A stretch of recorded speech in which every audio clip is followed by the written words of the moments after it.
ဘုန်းကြီးတို့ဒါကိုရပါပဲတကားတယောက်ကြောင်းလာတယ်တကားတယောက်ဒါဘုန်းကြီးခဏခဏပြောနေကြပါယောဂီတော်လည်းခုနတရားနာပရိသတ်ပေါင်းသူတော်ကောင်းတော်လည်းသိသိခြင်းလုံးလို့ဗုဒ္ဓနုဒ္ဓရိရဲ့အကျိုးတကားတယောက်လာတယ်လာတဲ့အခါကျတော့ဘုန်းကြီးတို့ဒီကမ္မထမ်းအကြောင်းမေးတယ်ဗုဒ္ဓနုဒ္ဓရိကို3ရက်ပွားရတယ်ရက်60မှာမေတ္တာကိုတရက်အတုပမရဏနုဒ္ဓရိကိုတရက်ပွားပြီးမှကျန်တဲ့အာနာပါနကိုရှုမှတ်ရတယ်ဆိုတော့အဲ့လိုပြောတဲ့အခါကျတော့ဗုဒ္ဓနုဒ္ဓရိကတော့တဲ့တပည့်တော်ရဲ့ကိုယ်တွေ့ပါပဲတဲ့တပည့်တော်ကငငယ်ဟာတဲ့အင်မတန်ဆင်းရဲပါတယ်။အိုးနထိုးကြီးနယ်ကစာတိနထိုးကြီးနေရပါသူကဘဝဆင်းရဲနေရတဲ့ဘဝပါတပည့်တော်တဲ့ဒီနေ့ကျတော့ဗောဓိတောင်ဆရာတော်ဘုရားကြီးထံရောက်တယ်တဲ့ဗောဓိတောင်ဆရာတော်ဘုရားကြီးတပည့်တော်ငငယ်တုန်းကတော့ဆရာတော်ကြီးဘယ်လိုနေခဲ့ဆိုတပည့်တော်သိတယ်ပေါ့နော်။သူကြီးပွားတဲ့အချိန်တပည့်တော်သူ့ရှိရောက်သွားတယ်။ရောက်သွားတဲ့အခါကျတော့ဗောဓိတောင်ဆရာတော်ဘုရားကြီးသူကမေးတယ်ပေါ့ဟာဆရာတော်ဒါအလုံးသိတဲ့အတိုင်းပါပဲဆရာတော်တအားဟုတ်တော့ဘုန်းကန်နေလဲကြီးတယ်ပေါ့ဆရာတော်လုပ်တဲ့ကိစ္စတော်တော်များများကိုလည်းပြီးစေတယ်ပေါ့နော်ဆရာတော်အဆောင်ကောင်းများရှိသလားဓာတ်လုံးများရှိသလားပေါ့ဓာတ်လုံးများရှိရင်တပည့်တော်ကိုဆွတ်မှာဆိုပြီးတော့သူကပြောတယ်ပေါ့ပြောတဲ့အခါကျတော့ဆရာတော်ကသူ့ကိုပြန်မိတ်တယ်ပေါ့နော်ဘာဓာတ်လုံးမှလည်းမရှိဘူးအဆောင်ကောင်းဆိုတာကမင်းတခြားမဟုတ်ဘူးကွာဗုဒ္ဓနုဒ္ဓရိကိုပွားလို့ပြောတယ်ဗုဒ္ဓနုဒ္ဓရိပေါ့နော်ဗောဓိတော်ဆရာတော်ဘုရားကြီးကပြန်တော်မူခင်အထိ2006ခုနှစ်အထိမှာဗုဒ္ဓနုဒ္ဓရိကိုပွားတာဆရာတော်ကြီးပွားတာကအရဟံရဲ့ဗုဒ္ဓရဲ့ဘဂဝါဒီ3ခုကိုသူကပင်နိုင်ထားပြီးတော့ပွားတယ်အဲ့ဒီမှာပွားတဲ့ကဂရေပေါင်း150တိရှိတယ်သူပွားတာတနေ့ကို3သိန်းရအောင်အမြဲတမ်းပွားတယ်တဲ့အဲ့ဒါ2006ခုနှစ်အထိကဆရာတော်ပွားတဲ့အခါဂရေပေါင်း150လောက်ရှိတယ်တဲ့နော်အဲ့လိုပြောတဲ့အခါကျတော့သူလည်းပဲခုနကတော့ဒါဒီမတိုင်ခင်တဲ့သူကခုနရောက်သွားတာဆရာကြီးရောက်သွားတဲ့အခါကျတော့သူ့ကိုပြောပြတာမင်းငါတော့တနေ့ကို3သိန်းရအောင်ပွားတယ်မင်းလည်းပွားဖို့ဆိုပြီးတော့အဲ့လိုပြောတော့မင်းလိုတဲ့ကိစ္စတော်တော်များများပြီးလိမ့်မယ်ဆိုပြီးတော့မန္လိယတကားပါဇာတိကတော့နထိုးကြီးဘက်ကသူကလည်းဆရာတော်ဘုရားအကြောင်းငယ်ငယ်ကသိတဲ့အခါကျတော့ဆရာတော်ဘုရားကြီးဘယ်လိုနေခဲ့တာအခုနေတာနဲ့တအားကွာခြားတဲ့အခါကျတော့ဒါဆရာတော်ကမဟုတ်ဖက်နေတော့မပြောတော့ဘူးဒါအကျိုးတူးရှိလို့ဆရာတော်တကယ်ကိုယ်တွေ့ဖြစ်လို့ပြောတာပဲဆိုပြီးတော့ယုံကြည်နေသူပွားတယ်တဲ့ပွားတဲ့အခါကျတော့သူတော်တော်များများစီးပွားဥစ္စာတွေသူတက်လာတယ်တက်လာတဲ့အခါကျတော့ကားထုတ်လို့ရေးတွေတော်တော်များများလုပ်တယ်မန်းလေးမှာလည်းရှိတယ်ရန်ကုန်မှာလည်းရုံးခွဲတွေရှိတယ်နော်စီးပွားဥစ္စာတော်တော်များများကိုအဆင်ပြေတာဒါနာမည်ဘုန်းကြီးမပြောတော့ဘူးနော်ဒါကားထုတ်လို့ရေးနာမည်လည်းမပြောတော့ဘူးလားသူ့နာမည်ကိုဒါခုနကတော့မပြောတာတော့ကြော်ညာရောက်မှဆိုလို့မပြောတာပေါ့အဲကြောင့်တော့သူ့ရဲ့ကိုယ်လေးကိုတော့ပြောပြတယ်အဲသွားရင်လာရင်လည်းတပည့်တော်ကအခုကအကျင့်ပါနေတယ်တဲ့ကားစီးရင်လည်းကားပေါ်မှာဗုဒ္ဓနုဒ္ဓရိတွေနေတယ်တဲ့သူ့ရှင်မှာဝန်ထမ်းလုပ်နေတဲ့တက္ကမတွေကလည်းဘုန်းကြီးရှိเจ้าမှာလာပြီးတော့အမြဲတမ်းဆုံးကပ်နေကြအဲသူ့ရှင်မှာအလုပ်လုပ်ရတာစိတ်ချမ်းသာတယ်တဲ့သူ့ရှင်မှာလောက်ရတာတပည့်တော်ခုနကတော့ဟိုလိုမျိုးဖိအားလည်းမရှိဘူးသူကအမြဲတမ်းဂုဏ်တော်နဲ့နေတဲ့အခါကျတော့တဲ့ဟိုဆူတာတွေငေါက်တာတွေဟိုတခါတည်းစီးပွားရေးကိုနေလားငါလားနေမအားညာမအားလောက်ရတာလည်းမရှိဘူးစီးပွားရေးလည်းအလိုလိုနေခုနလိုပဲနော်လွယ်ကူကူနေဖြစ်တယ်ပေါ့မြေခွက်တွေဝယ်ထားတာသူဝယ်ထားတော့ဟိုအပြင်းပြေဝယ်ထားတဲ့ဟာမျိုးတွေကအခုချိန်ကျတော့တန်ဖိုးတွေတအားကြီးလာတယ်ပေါ့စီးပွားရေးမှာလည်းအဲ့လိုအဆင်ပြေစေတဲ့အကြောင်းကိုတော့ပြောပြတယ်သူ့ရဲ့ဝန်ထမ်းတွေသူကိုယ်နိုင်မှာမဟုတ်ဘူးသူ့ရဲ့ဝန်ထမ်းတွေလည်းပြောပြဘူးဘုန်းကြီးတို့ရိတ်တာမှာတကားတယောက်လည်းရှိပါတယ်နေပြီးတော့ရဲမှုကြီးပါအဲ့ဒီတကားလည်းဒီတိုင်းမှာပဲ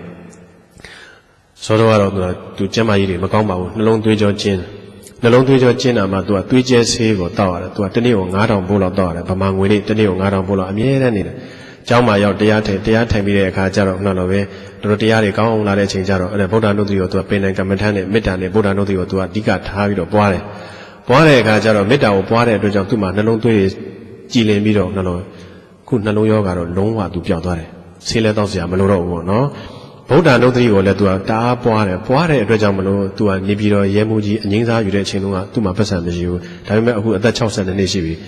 2နှစ်လောက်ကမှပင်စင်ယူတော့အခုကျတော့သူအတော်ကြီးကိုခုနလိုစီးပွားဥစ္စာတွေတော်တော်ဖြစ်နေပြီသူကပြောပြတယ်တပည့်တော်ကဖျားကျွေးတာပေါ့နော်တပည့်တော်မှာပြစရာလုပ်ငန်းမရတော့မရှိဘူးဒါပေမဲ့တပည့်တော်မှာဟိုပတ်စံမရှားဘူးနော်ဟိုကျောင်းမှာလည်းသူအမခံတကာဖြစ်နေပါတယ်ဒါဘုန်းကြီးကျောင်းမှာတရားထိုင်ပြီးတော့လက်တွေ့ခံစားရတဲ့အခါကျတော့ကြည်ညိုပြီးတော့ကျောင်းမှာခုနဝေယဝိဆလုပ်ပြီးတော့လုံအားရောငွေအားရောအနုရောအကျမ်းရောလုံအားပေးနေတဲ့ဟာတွေရှိတယ်အများကြီးပေါ့နော်ဒါဗုဒ္ဓနုဒ္ဓရိရဲ့အကျိုးပါပဲပြောစရာတွေတော့အများကြီးရှိတယ်တီဟောမှာပကံခေတ်ကလည်းဒီတိုင်းမှာပဲနရတိဟပတိမင်းရဲ့မိဖုရားစောလုံးအဲ့ဒီမိဖုရားစောလုံးဟာဒါအလုံးသိတဲ့အတိုင်းမှာပဲလူရသည်မြေကမ်းမှာမြေအေယာဝတီမြစ်ထဲမှာရေကစားကြတဲ့အခါကျတော့နရတိဟပတိမင်းကအင်မတန်ချစ်တဲ့အခါကျတော့ကြည်စဲတဲ့အနေနဲ့သူကကြည်စားတန်တဲ့အခါကျတော့မိဖုရားစောလုံးကိုကျန်တဲ့မောင်မတွေကိုရေပက်ခိုင်းတော့ဗောဗျာဝန်းအောင်ပက်ခိုင်းတယ်ရင်မွန်းအောင်ပက်ခိုင်းတယ်ပက်တဲ့အခါကျတော့မင်းကြီးက ကမ်းပေါ်ကနေကြည့်ပြီးတော့နေတဲ့အခါကျတော့မိဖုရားဆုံးလို့အဲ့လိုနေရတော့မြင်ရတဲ့အခါသူကသဘောကျပြီးတော့ရည်နေတဲ့အခါကျတော့မိဖုရားအော်ဒီလက်ချက်ကခုနကမင်းကြီးရဲ့လက်ချက်ပဲသိတယ်ဥမှန်ဆိုပြီးတော့တခါတည်းစိတ်ဆိုးသွားတာစိတ်တူသွားတာစိတ်တူတဲ့အတွက်ကြောင့်တော့သူပွဲတော်တည်ရမယ်အလှည့်ရောက်တဲ့အခါကျတော့ဘုရင်ကိုတတ်ဖို့အဲ့ဒီပွဲတော်ထဲမှာအစိတ်ခတ်လိုက်တယ်အစိတ်ခတ်တဲ့အခါကျတော့ခုနလိုပဲသူကဘုံကံလည်းကြီးတဲ့အခါကျတော့စားကန်ကြီးမှာနောက်ကအောက်ကခွေးရဟက်တာပေါ့နော်ချောင်းဆိုးတယ်လို့ခွေးဟက်တာဟက်တဲ့အခါကျတော့အတိတ်နမိတ်မကောင်းဘူးဆိုပြီးတော့သူ့ရဲ့စားတော်ထဲကအစားကိုယူပြီးတော့အောက်ကိုချကျွေးလိုက်တာခွေးကျွေးလိုက်တယ်ခွေးကျွေးလိုက်တဲ့အောက်ကခွေးရစားတဲ့ကချက်ချင်းခွေးရတည်သွားတယ်တည်သွားတာသူကသိလိုက်တယ်ဒီထဲမှာအစိတ်ပါပြီးတော့သိတယ်ဒီနေ့ပွဲတော်တည်တာဘသူတည်တာတော့ဆိုမိဖုရားဆုံးလုံးပါဗျာ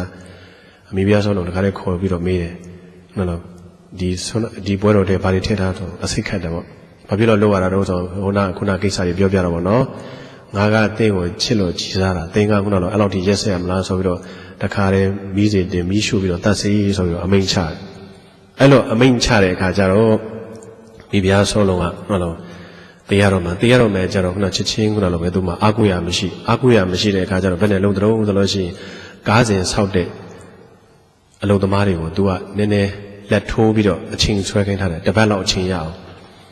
ချစ်ချင်းမပြီးစေဘူးပေါ့နော်တပတ်လောက်အချိန်ဆွဲထားတယ်အဲ့ဒီလိုတပတ်လောက်အချိန်တွင်းမှာသူကဘာလို့ဆို10ပါးသီလဆောက်တည်တယ်